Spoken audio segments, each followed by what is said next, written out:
La colonne qui se trouve juste derrière moi est considérée comme la première bande dessinée de l'histoire, mais finalement, qu'est-ce qu'elle nous raconte? Pour nous en parler, je suis accompagné de l'historien, spécialiste du monde romain, Dimitri Thillois d'Ambrosie. Cette colonne, donc effectivement, peut être considérée comme une bande dessinée dans le sens où on la lit de cette manière, c'est-à-dire on suit les images qui s'enroulent autour de cette colonne, qui mesure quasiment 40 mètres de hauteur.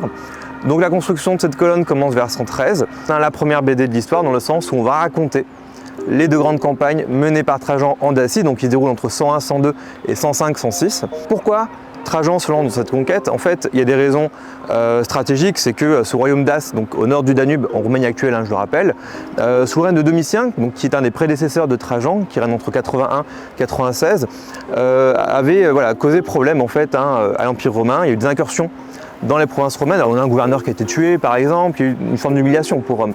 Donc il y a une volonté pour Trajan de venger cet affront, en quelque sorte. Et puis, deuxième point, la richesse. C'est un territoire qui est riche en mines, d'or et d'argent. Il faut comprendre déjà que cette colonne est une source extrêmement intéressante pour les historiens de l'histoire militaire, en fait, dans le sens où on a énormément de détails sur l'armement, les techniques de siège. On a toutes les machines de guerre, on a les armes, on a la vie des camps également qui est représentée. Donc en fait, c'est une source qui est assez réaliste. Après, effectivement, on a 2000 personnages en tout qui sont représentés, un peu plus de 2000 personnages. Donc c'est vraiment très très dense. C'est lequel ton préféré? Trajan, évidemment. Ah ouais, Bien sûr, un peu mainstream. Et donc Trajan, en fait, est dans chacune des scènes. Parler de propagande, c'est juste, parce que c'est un monument à la gloire de Trajan. Oui. Dans le sens où il est effectivement présent en tant qu'impérator, c'est-à-dire général victorieux, ce qui est le sens d'ailleurs du mot impérator.